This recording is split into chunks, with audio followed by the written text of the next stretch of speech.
ಓಂ ಸಾಯಿರಾಮ್. ಎಲ್ಲ ನಮ್ಮ ಸಾಯಿ ಕುಟುಂಬಕ್ಕೆ ಹೃದಯಪೂರ್ವಕ ನಮಸ್ಕಾರ. ನೀನು ಈ ವಿಡಿಯೋ ನೋಡುತ್ತಿದ್ದರೆ ಇದು ಆಕಸ್ಮಿಕ ಅಲ್ಲ. ಸಾಯಿಬಾಬಾ ನಿನಗೆ ಒಂದು ಸಂದೇಶ ಕೊಡುತ್ತಿದ್ದಾರೆ. ಸ್ಕಿಪ್ ಮಾಡಬೇಡ ಮಗು, ಇದು ನಿನ್ನ ಜೀವನ ಬದಲಾಯಿಸಬಹುದು. ಈ ಕತೆ ಕೇಳಿದ ಮೇಲೆ ನೀನು ಓಂ ಸಾಯಿರಾಮ್ ಅಂತ ಕಮೆಂಟ್ ಮಾಡುತ್ತೀಯಾ? ಅದಾದ ಮೇಲೆ ನಿನ್ನ ಜೀವನದಲ್ಲಿ ಏನಾಗುತ್ತೆ ಅಂತ ನೋಡಿ. ಇದನ್ನು ಕೇಳುತ್ತಿರುವಾಗ ನಿನ್ನ ಕಣ್ಣೀರು ಬಂದರೆ ಅರ್ಥ ಸಾಯಿಬಾಬಾ ನಿನ್ನ ಜೊತೆ ಇದ್ದಾರೆ. ಈ ವಿಡಿಯೋ ನಿನಗೆ ತಾಕಿದರೆ ಒಂದು ಲೈಕ್ ಹಾಕು, ಒಬ್ಬರಿಗೆ ಶೇರ್ ಮಾಡು ಮತ್ತು ಸಬ್ಸ್ಕ್ರೈಬ್ ಮಾಡು. ಸಾಯಿಬಾಬಾ ಕೃಪೆ ನಿನ್ನ ಜೊತೆ ಇರಲಿ. ನೀನು ಈಗ ಕಷ್ಟದಲ್ಲಿದ್ದೀಯಾ? ಆದರೆ ಈ ವಿಡಿಯೋ ಪೂರ್ಣವಾಗಿ ನೋಡು, ಕೊನೆಯಲ್ಲಿ ನಿನಗೆ ಉತ್ತರ ಸಿಗುತ್ತೆ. ಸಾಯಿರಾಮ್ ಒಂದು ಕಣ್ಣೀರಿನ ಹಿಂದೆ ಇರುವ ಅದ್ಭುತ ಕತೆ ಮಗು. ಒಂದು ಸಣ್ಣ ಹಳ್ಳಿಯಲ್ಲಿ ಲಕ್ಷ್ಮಿಯನ್ನು ಒಬ್ಬ ತಾಯಿ ಇದ್ದಳು. ಆಕೆ ಜೀವನ ತುಂಬ ಕಷ್ಟಗಳಿಂದ ಕೂಡಿತ್ತು. ಗಂಡನನ್ನು ಬೇಗನೆ ಕಳೆದುಕೊಂಡು ಒಂದು ಚಿಕ್ಕ ಮಗನ ಜೊತೆ ಬದುಕು ಸಾಗಿಸುತ್ತಿದ್ದಳು. ಅವಳಿಗೆ ಒಂದು ಆಶ್ರಯ ಮಾತ್ರ ಇತ್ತು, ಅದು ಸಾಯಿಬಾಬಾ. ಪ್ರತಿದಿನ ಬೆಳಗ್ಗೆ ಎದ್ದು ಬಾಬಾ ಇವತ್ತು ನನ್ನ ಮಗನಿಗೆ ಒಳ್ಳೆಯದಾಗಲಿ ಅಂತ ಪ್ರಾರ್ಥನೆ ಮಾಡುತ್ತಿದ್ದಳು. ಆದರೆ ಜೀವನ ಅವಳಿಗೆ ಸುಲಭ ಆಗಿರಲಿಲ್ಲ. ಹಣ ಇಲ್ಲ, ಕೆಲಸ ಇಲ್ಲ, ಊಟಕ್ಕೂ ಕಷ್ಟ. ಒಂದು ದಿನ ಅವಳ ಮಗ ಜ್ವರದಿಂದ ತುಂಬ ಅಸ್ವಸ್ಥನಾಗುತ್ತಾನೆ. ಡಾಕ್ಟರ್ ಹೇಳುತ್ತಾರೆ ತಕ್ಷಣ ಚಿಕಿತ್ಸೆ ಕೊಡಿಸಬೇಕು, ಇಲ್ಲದಿದ್ದರೆ ಅಪಾಯ. ಆ ಮಾತು ಕೇಳಿದ ಕ್ಷಣ ಲಕ್ಷ್ಮಿ ಹೃದಯವೇ ಒಡೆದಂತಾಗುತ್ತದೆ. ಅವಳ ಕೈಯಲ್ಲಿ ಒಂದೇ ಒಂದು ರೂಪಾಯಿ ಕೂಡ ಇರಲಿಲ್ಲ. ಅವಳು ಮನೆಗೆ ಬಂದು ಸಾಯಿಬಾಬಾ ಫೋಟೋ ಮುಂದೆ ಕೂತು ಅತ್ತಳು. ಬಾಬಾ, ನಾನು ಯಾವ ತಪ್ಪು ಮಾಡಿದೆ? ನನ್ನ ಮಗನನ್ನು ಉಳಿಸೋಕೆ ಸಹಾಯ ಮಾಡಲ್ಲವೇ? ನಾನು ನಿನ್ನ ಮೇಲೆ ನಂಬಿಕೆ ಇಟ್ಟಿದ್ದೀನಿ. ಅವಳ ಕಣ್ಣೀರು ನಿಲ್ಲಲಿಲ್ಲ. ಆ ರಾತ್ರಿ ಅವಳು ಹಸುವಿನಿಂದಲೇ ಮಲಗಿಬಿಡುತ್ತಾಳೆ. ಅದೇ ಸಮಯದಲ್ಲಿ ಒಬ್ಬ ವೃದ್ಧ ವ್ಯಕ್ತಿ ಅವಳ ಮನೆ ಬಾಗಿಲಿಗೆ ಬರುತ್ತಾನೆ.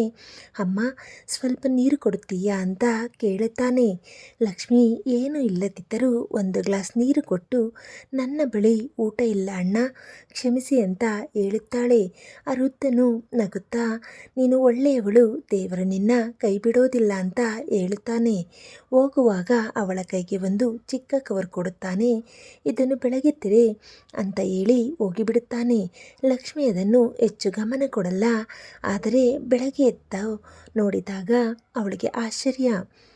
ಆ ಕವರ್ ಒಳಗೆ ತುಂಬ ಹಣ ಇರುತ್ತದೆ. ಅವಳ ತಕ್ಷಣ ಮಗನನ್ನು ಆಸ್ಪತ್ರೆಗೆ ಕರೆದೊಯ್ಯುತ್ತಾಳೆ, ಚಿಕಿತ್ಸೆ ಕೊಡಿಸುತ್ತಾಳೆ. ಕೆಲವು ದಿನಗಳಲ್ಲಿ ಮಗ ಸಂಪೂರ್ಣ ಗುಣಮುಖವಾಗುತ್ತಾನೆ. ಆಮೇಲೆ ಅವಳು ಯೋಚಿಸುತ್ತಾಳೆ, ಆ ವೃದ್ಧ ಯಾರು? ಅವಳ ಮನಸ್ಸಿಗೆ ತಕ್ಷಣ ಬರುತ್ತದೆ, ಅದು ಬೇರೆ ಯಾರೂ ಇರಲಾರರು, ಅದು ಸಾಯಿಬಾಬಾ. ಅವಳ ಕಣ್ಣೀರು ಹಾಕುತ್ತಾ, ಬಾಬಾ, ನಾನು ನಿನ್ನನ್ನು ನೋಡಲಿಲ್ಲ, ಆದರೆ ನೀನು ನನ್ನ ಕಷ್ಟದಲ್ಲಿ ಬಂದು ಸಹಾಯ ಮಾಡಿದೆ ಅಂತ ಹೇಳುತ್ತಾಳೆ. ಆ ದಿನದಿಂದ ಲಕ್ಷ್ಮಿ ಜೀವನ ಬದಲಾಗುತ್ತದೆ. ಅವಳಿಗೆ ಕೆಲಸ ಸಿಗುತ್ತದೆ. ಮಗನು ಚೆನ್ನಾಗಿ ಓದುತ್ತಾನೆ. ಪ್ರತಿದಿನವೂ ಅವಳು ಒಂದೇ ಮಾತು ಹೇಳುತ್ತಾಳೆ, ಬಾಬಾ ಇದ್ದರೆ ಭಯ ಬೇಡ. ಈ ಕಥೆಯ ಸತ್ಯ ಏನು ಗೊತ್ತಾ ಮಗು? ನಾವು ಎಷ್ಟೇ ಕಷ್ಟದಲ್ಲಿದ್ದರೂ ನಂಬಿಕೆ ಬಿಡಬಾರದು. ಸಾಯಿಬಾಬಾ ನಮ್ಮನ್ನು ಪರೀಕ್ಷೆ ಮಾಡುತ್ತಾರೆ, ಆದರೆ ಕೈ ಬಿಡೋದಿಲ್ಲ. ಕೆಲವೊಮ್ಮೆ ಅವರು ಕಾಣಿಸುವುದಿಲ್ಲ, ಆದರೆ ಸಹಾಯ ಮಾಡುತ್ತಾರೆ. ನಮ್ಮ ಕಣ್ಣೀರಿನ ಹಿಂದೆ ಅವರ ಕೃಪೆ ಇರುತ್ತದೆ. ನೀನು ಈಗ ಕಷ್ಟದಲ್ಲಿದ್ದೀಯಾ ಅಂತಾದರೆ ಒಂದು ಮಾತು ನೆನಪಿಟ್ಟುಕೋ, ಸಾಯಿಬಾಬಾ ನಿನ್ನ ಜೊತೆಯಲ್ಲಿದ್ದಾರೆ. ಸ್ವಲ್ಪ ತಾಳ್ಮೆ, ಸ್ವಲ್ಪ ನಂಬಿಕೆ, ನಿನ್ನ ಜೀವನದಲ್ಲಿ ಅದ್ಭುತ ನಡೆಯೋದು ಖಚಿತ. ಓಂ ಸಾಯಿರಾಮ್ ಅಂತ ಕಮೆಂಟ್ ಮಾಡಿ. ನಿಮ್ಮ ಜೀವನದಲ್ಲಿ ಒಳ್ಳೆಯದಾಗಲಿ ಮಗು. ಸಾಯಿಬಾಬಾ ಕೃಪೆ ಯಾವಾಗ ಬರುತ್ತದೆ ಗೊತ್ತಾ? ಲಕ್ಷ್ಮಿ ಜೀವನ ಬದಲಾಯಿತು, ಆದರೆ ಅವಳು ಯಾವತ್ತೂ ತನ್ನ ಹಳೆಯ ದಿನಗಳನ್ನು ಮರೆಯಲಿಲ್ಲ. ಒಂದು ದಿನ ಅವಳ ಮಗ ಶಾಲೆಯಿಂದ ಮನೆಗೆ ಬಂದು ಕೇಳುತ್ತಾನೆ, ಅಮ್ಮ, ನೀನು ಯಾವಾಗಲೂ ಸಾಯಿಬಾಬಾ ನಮ್ಮನ್ನು ಉಳಿಸಿದರು ಅಂತ ಹೇಳುತ್ತೀಯಾ? ಅವರು ನಿಜವಾಗಿಯೂ ಬರುತ್ತಾರಾ?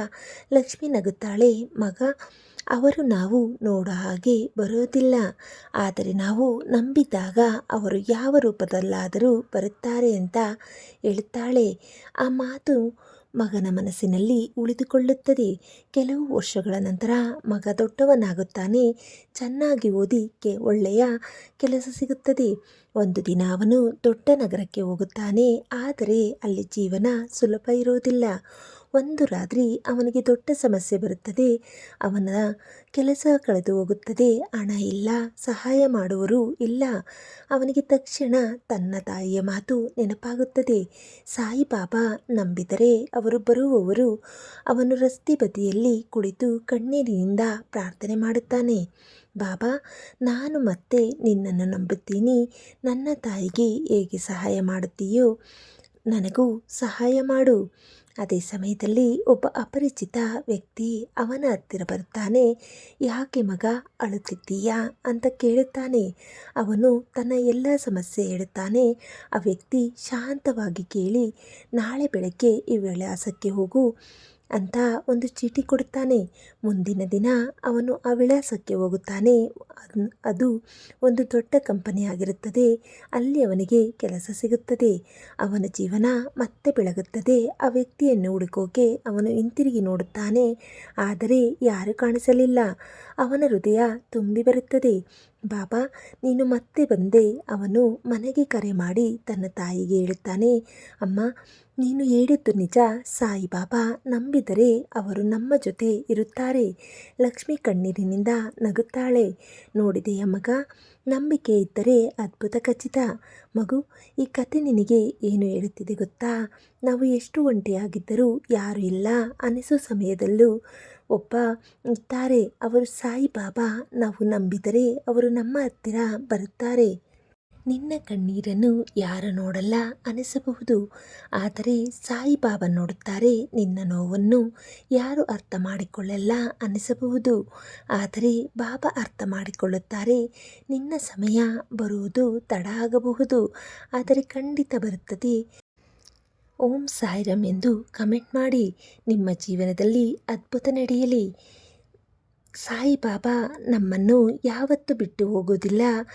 ಆ ದಿನದ ನಂತರ ಲಕ್ಷ್ಮಿ ಮತ್ತು ಅವಳ ಮಗ ಜೀವನದಲ್ಲಿ ತುಂಬ ಶಾಂತಿ ಬರುತ್ತದೆ.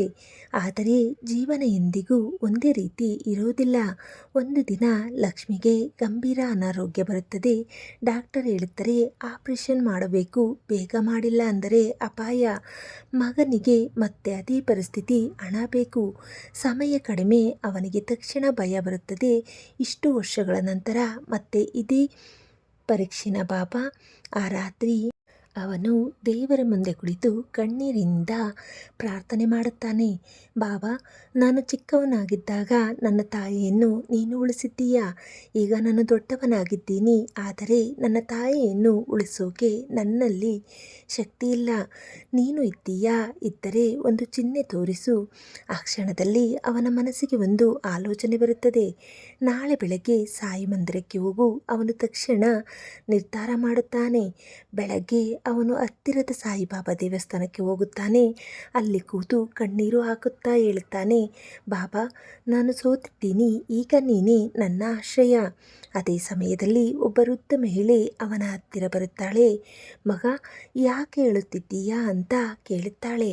ಅವನು ತನ್ನ ಸಮಸ್ಯೆ ಹೇಳುತ್ತಾನೆ. ಆ ಅಜ್ಜಿ ಅವನ ತಲೆಯ ಮೇಲೆ ಕೈಯಿಟ್ಟು, ಭಯಪಡಬೇಡ, ನಿನ್ನ ತಾಯಿ ಗುಣವಾಗುತ್ತಾಳೆ ಅಂತ ಆಶೀರ್ವಾದ ಕೊಡುತ್ತಾಳೆ.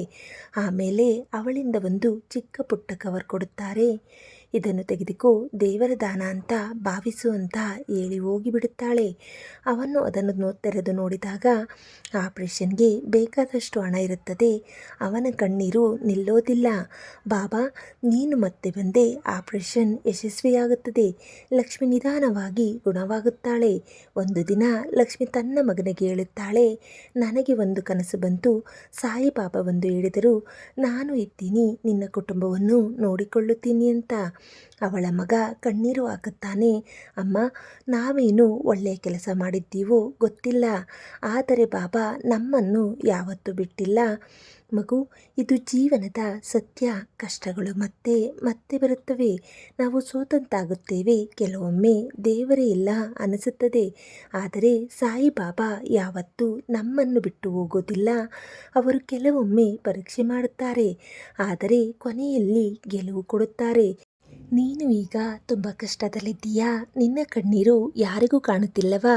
ಒಂದು ಮಾತು ನೆನಪಿಟ್ಟಿಕೋ, ಸಾಯಿಬಾಬಾ ನಿನ್ನ ಜೊತೆಯಲ್ಲಿದ್ದಾರೆ. ನಿನ್ನ ಸಮಯ ಬರೋದು ಖಚಿತ.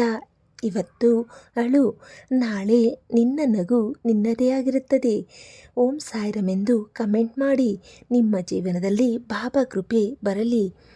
ನಂಬಿಕೆ ಇಟ್ಟವನು ಯಾವತ್ತೂ ಸೋಲೋದಿಲ್ಲ. ಸಮಯ ಕಳೆಯುತ್ತಾ ಹೋಗುತ್ತದೆ. ಲಕ್ಷ್ಮಿ ಮತ್ತು ಅವಳ ಮಗ ಈಗ ಸಂತೋಷವಾಗಿರುತ್ತಾರೆ. ಆದರೆ ಅವರ ಜೀವನದಲ್ಲಿ ಒಂದು ದೊಡ್ಡ ಬದಲಾವಣೆ ಬರಬೇಕಿತ್ತು. ಒಂದು ದಿನ ಆ ಮಗನಿಗೆ ಒಂದು ದೊಡ್ಡ ಅವಕಾಶ ಬರುತ್ತದೆ. ವಿದೇಶದಲ್ಲಿ ಕೆಲಸ, ದೊಡ್ಡ ಸಂಬಳ, ಹೊಸ ಜೀವನ. ಅವನು ತುಂಬ ಖುಷಿಯಾಗುತ್ತಾನೆ. ಆದರೆ ಒಂದು ಕಡೆ ಮನಸ್ಸಿನಲ್ಲಿ ಭಯ.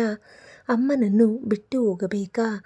ಆ ರಾತ್ರಿ ಅವನು ಸಾಯಿಬಾಬಾ ಮುಂದೆ ಕೂತು ಕೇಳುತ್ತಾನೆ, ಬಾಬಾ, ನಾನು ಏನು ಮಾಡಲಿ? ನನ್ನ ಭವಿಷ್ಯ ಒಂದು ಕಡೆ, ನನ್ನ ತಾಯಿ ಇನ್ನೊಂದು ಕಡೆ. ಆ ಸಮಯದಲ್ಲಿ ಲಕ್ಷ್ಮಿ ಶಾಂತವಾಗಿ ಹೇಳುತ್ತಾಳೆ, ಮಗ, ನೀನು ಹೋಗು, ನಿನ್ನ ಜೀವನ ಮುಂದೆ ಸಾಗಬೇಕು. ನಾನು ಒಬ್ಬಳೇ ಅಲ್ಲ, ನನ್ನ ಜೊತೆ ಸಾಯಿಬಾಬಾ ಇದ್ದಾರೆ. ಆ ಮಾತು ಕೇಳಿದ ಕ್ಷಣ ಅವನ ಕಣ್ಣೀರು ಬರುತ್ತದೆ. ಅಮ್ಮ, ನೀನು ನಿಜವಾದ ಭಕ್ತೆ. ಕೆಲವು ದಿನಗಳ ನಂತರ ಅವನು ವಿದೇಶಕ್ಕೆ ಹೋಗುತ್ತಾನೆ. ಮೊದಲ ಬಾರಿಗೆ ತಾಯಿಯಿಂದ ದೂರ. ಹೊಸ ದೇಶ, ಹೊಸ ಜನ. ಒಂದು ರಾತ್ರಿ ಅವನಿಗೆ ತುಂಬ ಒಂಟಿತನವಾಗುತ್ತದೆ. ಅವನು ಕಿಟಕಿಯ ಬಳಿ ನಿಂತು, ಬಾಬಾ, ನಾನು ಸರಿಯಾದ ನಿರ್ಧಾರ ತೆಗೆದುಕೊಂಡೆನಾ ಅಂತ ಕೇಳುತ್ತಾನೆ. ಅದೇ ಕ್ಷಣದಲ್ಲಿ ಅವನ ಮೊಬೈಲಿಗೆ ಒಂದು ಮೆಸೇಜ್ ಬರುತ್ತದೆ. ಅದು ಅವನ ತಾಯಿಯಿಂದ, ಮಗ, ನಾನು ಚೆನ್ನಾಗಿದ್ದೀನಿ. ನಿನಗಾಗಿ ಪ್ರತಿದಿನ ಸಾಯಿಬಾಬಾ ಬಳಿ ಪ್ರಾರ್ಥನೆ ಮಾಡುತ್ತೀನಿ. ಅವನು ಆ ಮೆಸೇಜ್ ಓದಿ ನಗುತ್ತಾನೆ. ನಾನು ಒಂಟಿಯಾಗಿಲ್ಲ, ನನ್ನ ಜೊತೆ ಅಮ್ಮನ ಪ್ರಾರ್ಥನೆ ಮತ್ತು ಸಾಯಿಬಾಬಾ ಇದ್ದಾರೆ. ಕೆಲವು ತಿಂಗಳುಗಳ ನಂತರ ಅವನು ದೊಡ್ಡ ಯಶಸ್ಸು ಸಾಧಿಸುತ್ತಾನೆ. ಜೀವನದಲ್ಲಿ ಸ್ಥಿರವಾಗುತ್ತಾನೆ. ಮನೆಗೆ ಹಿಂತಿರುಗುತ್ತಾನೆ. ಅವನು ಮನೆ ಬಾಗಿಲಿಗೆ ಬಂದಾಗ ಲಕ್ಷ್ಮಿ ಬಾಗಿಲಲ್ಲಿ ನಿಂತು ಕಾಯುತ್ತಿರುತ್ತಾಳೆ. ಅವನು ಓಡಿ ಹೋಗಿ ತಾಯಿಯನ್ನು ಒಪ್ಪಿಕೊಳ್ಳುತ್ತಾನೆ. ಅಮ್ಮ, ನಾನು ಬಂದರೆ ಇದು ಎಲ್ಲವೂ ನಿನ್ನ ಪ್ರಾರ್ಥನೆ ಮತ್ತು ಬಾಬಾ ಕೃಪೆ. ಲಕ್ಷ್ಮಿ ನಗುತ್ತಾಳೆ. ನೋಡಿದೀಯ ಮಗ, ನಂಬಿಕೆ ಇಟ್ಟವನು ಯಾವತ್ತೂ ಸೋಲೋದಿಲ್ಲ. ಮಗು, ನಾವು ಎಷ್ಟೇ ದೂರ ಹೋದರೂ, ಎಷ್ಟೇ ಕಷ್ಟ ಬಂದರೂ ಒಂದು ಸತ್ಯ ಮಾತ್ರ ಬದಲಾಗೋದಿಲ್ಲ. ಸಾಯಿಬಾಬಾ ನಮ್ಮ ಜೊತೆ ಇರುತ್ತಾರೆ. ನಿನ್ನ ಜೀವನದಲ್ಲಿ ಈಗ ಕತ್ತಲೆ ಇದೆಯಾ ಅಂತಾದರೆ ಹೆದರಬೇಡ. ಕತ್ತಲೆಯ ನಂತರ ಬೆಳಕು ಬರುತ್ತದೆ. ಕಷ್ಟದ ನಂತರ ಸಂತೋಷ ಬರುತ್ತದೆ. ನೀನು ಬಿದ್ದರೂ ಸಾಯಿಬಾಬಾ ನಿನ್ನ ಎತ್ತುತ್ತಾರೆ. ನೀನು ಅತ್ತರೂ ಅವರು ನಿನ್ನ ಕಣ್ಣೀರು ಒರೆಸುತ್ತಾರೆ. ಓಂ ಸಾಯಿರಾಮ್ ಎಂದು ಕಮೆಂಟ್ ಮಾಡಿ. ನಿಮ್ಮ ಜೀವನದಲ್ಲಿ ಸಾಯಿ ಕೃಪೆ ಹರಿದು ಬರಲಿ. ಮಗು, ಈ ವಿಡಿಯೋ ನೋಡಿದ ಮೇಲೆ ಒಂದು ಬಾರಿ ಓಂ ಸಾಯಿರಾಮ್ ಅಂತ ಕಮೆಂಟ್ ಮಾಡಿ. ನಿಮ್ಮ ಜೀವನದಲ್ಲಿ ಬದಲಾವಣೆ ಶುರುವಾಗುತ್ತದೆ. ಸಾಯಿಬಾಬಾ ನಿಮ್ಮ ಜೊತೆ ಇರುತ್ತಾರೆ. ನಿಮ್ಮ ಕುಟುಂಬ ಜೊತೆ ಇರುತ್ತಾರೆ. ಓಂ ಸಾಯಿರಾಮ್. ಎಲ್ಲರಿಗೂ ಶುಭವಾಗಲಿ. ಶುಭರಾತ್ರಿ.